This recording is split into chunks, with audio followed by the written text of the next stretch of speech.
আমি আজকে একটা সেও তৈরি করব আর একটা মোটা গাঠিয়া তৈরি করব। তো সেও যেটা তৈরি করব একরকম মাখা হবে, এটার একরকম ধরনের মাখা হবে, গাঠিয়া যেটা মোটা করব। আর আমি তৈরি করব সেটা কোন জিনিসটা দিয়ে সেটা আপনাদের দেখাবো। তো এটাতে আমি শুধু যেহেতু সেও তৈরি করব, এটা গুড় দিয়ে মাখবো একটু, মানে সেই আমি একটা করেছিলাম বাঁকুড়ার যে টানা নাড়ু, একটা মোটা গাঠিয়া করেছিলাম একটা ছাঁচড়ি দিয়ে, সেটা আপনাদের দেখিয়েছিলাম যে কিভাবে টেনে টেনে ওটা করতে হয়। ওটা দেখে নেবেন, তাহলেই বুঝতে পারবেন। ওটা দিয়ে আজকে করব না, আজকে করবো সেও আরও পাতলা, সেটা অন্য জিনিস দিয়ে। তো এই দেখুন, এইটুকুখানি সোডা খাবার, একটুখানি খাবার সোডা দিয়ে দেবো, একটুখানি হিং। এটাতে আর কিচ্ছু দেবো না, শুধু আমি একটু খাবার সোডা দিলাম, সরিয়ে রাখলাম। এটার মধ্যে একটুখানি খাস্তা খাস্তা সেই মোটা কাঠিয়াগুলো হয় দেখেছেন, সেটার মধ্যে আমি দিয়ে দেব একটু পরিমাণ মতো তেল, মানে হয়তো বড় চামচে 4 চামচ ধরে নিন। এই যে পরিমাণ মতো আমি একটুখানি তেল দিয়ে দিলাম, 4 বার দেখিয়ে দিলাম, একটু একটু করে আন্দাজ করে। আপনার আন্দাজ না করতে পারলে চামচ মেপে দেবেন। খুব ভালো করে এগুলোকে মিশিয়ে নেব আমি হাত দিয়ে। দেখুন এইটুকু নুন দিলাম, এবারে অল্প একটু করে করে জল দিয়ে দিয়ে এটা মেখে নেব। দেখুন এইভাবে মেখে আমি এখন এটাকে ঢাকা দিয়ে রেখে দেব মোটামুটি 10-15 মিনিটের জন্য। একটা ঢাকা দিয়ে দিলাম, একটু খাবার সোডা দেওয়া আছে, এটাকে মেখে নেব। অল্প একটু করে করে জল দিয়ে দিয়ে মেখে নেব। দেখুন এইরকমভাবে মেখে নিতে হবে, স্মুথ করে, একদম যেরকম আমরা মানে পরোটা রুটি এরকম আটা মাখি, ঠিক সেই রকম। এই যে দেখুন, এর থেকে নরম মাখলে কিন্তু ভীষণ তেল টানবে, একদমই মাখবেন না, এরকম ঠিক আছে। বরং আর যদি মনে হয় নরম হচ্ছে, তখন আর একটু বেসন মিশিয়ে নিতে পারবেন। তো চলুন এগুলোকে আমি এখন তৈরি করে নেব, কিভাবে দেখাচ্ছি। দেখুন আমি এই মোলটার ভেতর দিয়ে করব, তো তার জন্য একটুখানি সাদা তেল প্রথমে ভালো করে ব্রাশ করে নিচ্ছি, যাতে বেসন ভেতরে গিয়ে আটকে না যায়। আর করব আমি এই যে দেখুন, এইটা দিয়ে পাতলা পাতলা একদম করব, যাতে এটা খুব একদম পাতলা হয়। দিয়ে দিলাম ভেতরে। তারপরে হয়তো আমি এটা করতে পারি, এই সাইজটা, এটা দিয়েও করলেও ভালো। আর যে আলাদা একটা বেসন মাখলাম, এই যে স্টারটা দিয়ে করব, এই যে স্টার দিয়ে আলাদা যে বেসনটা মাখলাম, এটার মধ্যেও একটুখানি তেল ব্রাশ করে রাখছি। এখন তেল ব্রাশ তো 3টেতে করলাম, দেখি এইরকম লম্বা সিলিন্ডারের মতো করে নিতে হবে। ঠিক এইরকম করে নিয়ে এই যে এটার ভেতরে এভাবে দিয়ে দিতে হবে। এবার এটাকে এভাবে টাইট দিয়ে দেবো। তো এটাকে টাইট দেওয়ার জন্য এখন এটা করছি, যেটা মোটা মোটা গাঠিয়াটা।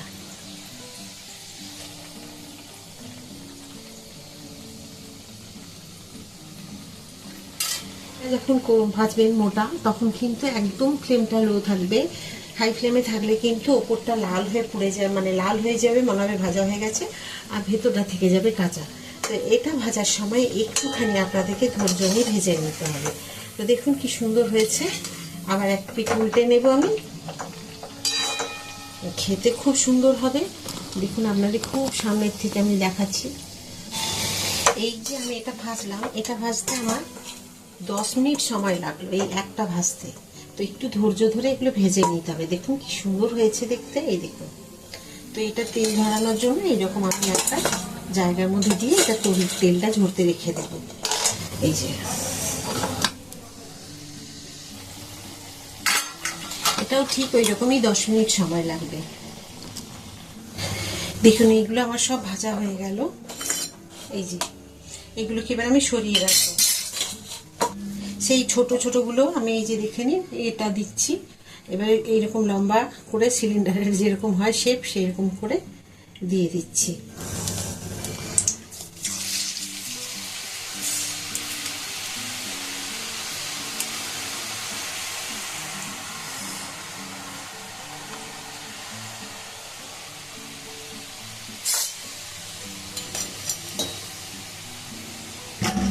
তেল এত গরম হয়ে গেছে, আমি বেশি দিতেই পারলাম না, হাতে এসে ভাপ লাগছে। এটা দেখবেন আপনারা লক্ষ্য রাখবেন যেন তেলটা একদমই কম থাকে ছাড়ার সময়, তা নাহলে কিন্তু মোটা বেশি করে ছাড়তে পারবেন না, এগুলো দিতে পারবেন না।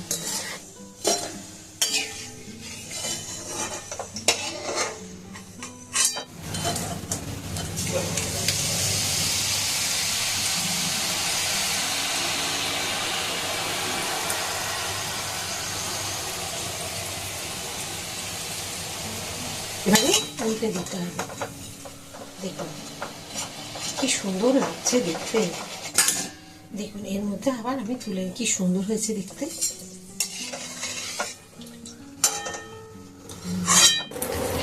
দেখুন এখানে আমি গুড় ফুটিয়ে ফুটিয়ে প্রথমে আমি ভেরি গুড়টাকে গলিয়ে নিলাম। গলিয়ে, আপনারা তো জানেন এর আগে আপনাদের আচারের একটা ভিডিও দিয়েছি, সেটাতে দেখবেন কিভাবে আমি ছেঁকে নিয়েছি। গুড়ের যে ভেতরে যে সব নোংরাগুলো থাকে, প্রথমে তো গুড় যে ভেলি থাকবে আগে তো ধুয়ে নেবই, ওপরেরটা ধোয়া হলো, ভেতরে তো প্রচুর নোংরা থাকে, সেই নোংরাটাকে ছেঁকে নিয়েছি একটু গলিয়ে নেওয়ার পরে। তারপরে দেখুন এটা একটা পাক তৈরি করে নিয়েছি। আর আমি যেই ঝুড়ি ভাজাগুলো করেছি আপনারা তো দেখেছেন, যে মোটাগুলো তৈরি করেছি, দেখুন এই যে মোটাগুলো করেছি এতটাই খাস্তা হয়েছে, মানে আপনাদের ভেঙে দেখাচ্ছি। এইগুলো দেখুন কি সুন্দর মুটমুট করে ভেঙে যাচ্ছে। এটা চাইলে আপনারা গুড় দিয়ে পাক করেও নিতে পারেন, হ্যাঁ। আর যদি মনে হয় যে না এমনি খাবেন, তো এইরকমও খেতে পারেন। এত সুন্দর খাস্তা মুচমুচে হয় এটা। এই দেখুন একদম হাত দিয়ে গুঁড়ো হয়ে যাচ্ছে। তো এটাকে আপনারা এইভাবেও খেতে পারেন চায়ের সাথে, বা হয়তো কোনো সময় মনে হলো যে বাচ্চাদের টিফিনে দেবেন, সেটাও করে রেখে দিতে পারেন। তো খুব মুচমুচে হয় একদম, মানে খাস্তা যাকে বলে। আর লাস্টে যেটা ছিল একটুখানি, ওটাকে আমি হাত দিয়ে এইরকম করে গাঁঠিয়ার মতো করে দিয়েছি। ভাজিন যদি এইরকমভাবে, তাহলে ঠিক সেই রকম আমি যেমন আগের মোটাটা দেখিয়েছি, ঠিক এরকম একটু নুন দিয়ে আর ঘি দিয়ে কোট করে দেবেন, মানে মেখে নেবেন। মেখে নিয়ে আর তারপরে চান, মানে বিকেলবেলায় ঝুড়ি ভাজা যেরকম আমরা খাই চায়ের সাথে, সেরকম চায়ের সাথে একটু করে ঝুড়ি ভাজা খেতে পারেন। দেখুন এগুলোকে এবার আমি হাত দিয়ে ভেঙে নেব। কি মুচমুচে খাস্তা হয়েছে দেখুন। এগুলোকে আপনারা চাইলে বিকেলবেলায় একটু চায়ের সাথে, একটু হয়তো মুড়ির সাথে ছড়িয়ে নিলেন, বাচ্চাদেরকে দিতে পারবেন। এই কারণে এগুলো একটুখানি করে রাখা। তো এগুলো খেতে কিন্তু খুব সুন্দর হয়। বাজারে সব কিছুই আজকাল কিনতে পাওয়া যায়। আগেকার দিনে কিন্তু এগুলো আমাদের মা, জেঠিমা, কাকিমা, ঠাকুমা সবাই কিন্তু এগুলো বাড়িতেই তৈরি করেছেন। তখন কিন্তু এত দোকানে পাওয়া যেত না। দোকানে পাওয়া যেত, খুব সামর্থ্যের মধ্যে তখন ছিল না মানুষের হাতে, মানে টাকার সচ্ছলতা সেরকম ছিল না, কিনতে পারতেন না ওনারা, তো বাড়িতেই সব তৈরি করতেন। কিন্তু সেই মানে আগেকার দিনের মা জেঠিমাদের সমস্ত কিছু জিনিসগুলোকে আমরা ঠিকভাবে বজায় করে রাখার চেষ্টা করছি। এখনকার দিনে আমরা সবাই যদি এগুলো বাড়িতে একটু তৈরি করে নিই, দেখবেন পরিষ্কার ফ্রেশ জিনিসটা বাড়ির পরিবারের সকলকে আমরা খাওয়াতেও পারবো, আর মনটাও ভীষণ খুশি হয়। আর মনে হয় যেন ঠিকই আমি হয়তো আমার মা তৈরি করে খাওয়াতেন, আমি এখন তৈরি করছি আমার পরিবারের সকলকে খাওয়াচ্ছি, ভালো লাগবে। চেষ্টা করতে দোষ কি আছে? আমিও কিন্তু প্রথমে একবারে পারিনি। আমার মাকে অনেকবার আপনাকে দেখিয়েছিলাম না এর আগে টানা নাড়ু তৈরি করা, যে আমি একটা পাতের মধ্যে টেনে টেনে হাত দিয়ে, তো ওটা ছিল আমাদের বাড়িতে, মা করতো ওটাতে। তারপরে এখন মা আর পারে না করতে, তো মায়ের কাছে খেতে পারতাম। এখন তো মা পারে না বলে কি আর খেতে পারবো না? তার জন্য আমি চেষ্টা করে করে নিজে এখন শিখে গেছি। তো সেই রকম আমার এই ভিডিওটা দেখে আপনারা একটু চেষ্টা করে দেখুন, আপনারাও তৈরি করতে পারবেন। তো দেখে নিই গুড়ের পাকটা কেমন হয়েছে। ভেঙে নিলাম, এগুলো গুড়ে মেশাবো। দেখুন গুড়ের একটু জলের মধ্যে গুড় দিয়েছিলাম, তো দেখুন এইরকম হয়েছে। এটা ঠিক আছে, একদম ঠিকঠাক আছে। এর থেকে দিলে লাড্ডুটা কিন্তু যেটা আমি করবো সেগুলো দেবো, খুব শক্ত হয়ে যাবে। তো এটা একদম ঠিক আছে। তো যদি আপনার মনে হয় যে গুড় খুব বেশি আছে পরিমাণে, তখন একটু গুড় তুলে রেখে দেবেন, আর পরে যদি প্রয়োজন হয় তাহলে পরে মিশিয়ে দেবেন। আজকে আমার বাড়িতে কর্পূর নেই, কর্পূরটা দেখছি বাড়ন্ত হয়ে গেছে, তাই দিতে পারলাম না। কর্পূর দিয়ে দেবেন নামিয়ে। তো আমি গ্যাস একদম অফ করে দিলাম। আর দেখুন এগুলোকে এখন আমি দিয়ে দেবো। পরিমাণটা অল্প বলে আমি একসাথেই ঢেলে দিলাম। যদি আপনাদের পরিমাণ বেশি করেন তাহলে কিন্তু আস্তে আস্তে করে ঢালবেন, আর গুড়ের সাথে এভাবে কোট করে নেবেন, ঠিক এইভাবে মিশিয়ে নেবেন। তবে আমার মনে হচ্ছিল গুড়টা অনেকটা বেশি আছে, আমি দেখুন একটু সাইডে তুলে রেখেছি, যদি প্রয়োজন হয় তবে আমি মেশাবো, নাহলে মেশাবো না। দেখুন আমি যে গুড়টা দিয়েছি তাতে খুব ভালো হয়ে গেছে। আমি 750 গ্রাম গুড় দিয়েছিলাম, তার মধ্যে 250 মতো তুলে রেখেছি, দেখুন আপনাদের দেখিয়ে নিই। আর 500 গ্রাম দিয়েছি, আর এখানে আমি 400 গ্রাম বেসনের আমি 500 গ্রাম গুড় দিলাম। তো কারণ গুড় একটুখানি, বেশি না হলে কিন্তু যদি আমি লাড্ডু পাকাই, যদি লাড্ডু না পাকাতাম তাহলে অন্তত 300 গ্রাম দিলেও হতো, 250-300 দিলেও হয়ে যেত, শুধু একটুখানি কোট করে নেওয়া। কিন্তু এটা আমি একটু লাড্ডুর মতো করব বলে আমি 500 গ্রাম দিয়েছি। তো দেখুন কি সুন্দর হয়ে গেছে মাখা মাখা। হালকা যখন একটু গরম থাকবে তখন এগুলোকে লাড্ডুর মতো করে বেঁধে নিতে পারেন। তো এটা আমি এখন একটু হাওয়াতে ছেড়ে দেবো, একটু ঠান্ডা হয়ে যাক, তারপর আমি এটাকে লাড্ডুর মতো করে বেঁধে নেব। মেখে নিলাম, আপনারা চাইলে তেল বা ঘি মেখে নেবেন। আচ্ছা, এটা যখন ভাজবেন, আপনাদের বলতে ভুলে গেছি, বলেছি কিনা জানি না, একটুখানি এটা সাদা তেল দিয়ে, যেটা আপনাদের ইচ্ছে সেই সাদা তেল দিয়ে আপনারা ভেজে নেবেন। দেখুন কি সহজে কিন্তু ওই লাড্ডুগুলো হয়ে যাচ্ছে দেখুন। আর এই যে হলুদ হলুদ দেখছেন, এটা কিছু না, মানে সেও আলাদা ছিল, সেইগুলো মানে প্রথমে ভেজেছিলাম যেগুলো, সেগুলো একটা বাটিতে রেখেছিলাম মোটা গাঁঠিয়াগুলোর সাথে, তার জন্য এটাকে পরে দেখেছি বলে মিশিয়েছি, তার জন্য হলুদ হলুদ হয়ে আছে, দুধের সাথে হালকা কোট হয়েছে। আর দেখুন কতটা সহজে এটা পাকিয়ে নিতে পারছি একটা হাতে, মানে এত সুন্দর হয়েছে না পাকটা, মানে অসাধারণ। এইটা সব থেকে বড় হয়েছে, এই দুটো একই সাইজ হচ্ছে, আর এই দুটো এইবারে যেগুলো করছি সব এই যে 3খানা একই সাইজের করছি। তো আমি এই রকম সাইজের সবগুলো পাকিয়ে নিই, তারপর আবার আপনাদের দেখাচ্ছি। আর দেখুন পাকটা থেকে নিচ্ছি আর আমি তৈরি করছি।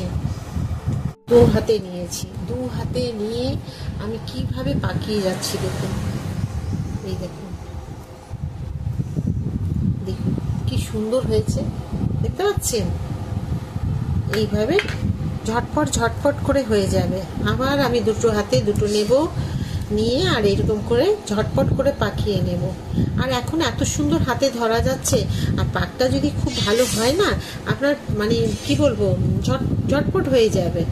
দেখুন আমি তো তৈরি করে নিচ্ছি আপনাদের সামনে, দেখুন একদম শেপটা একদম গোল হয়ে যাচ্ছে। এই যে দেখুন খুব তাড়াতাড়ি পাকানো হয়ে যাবে।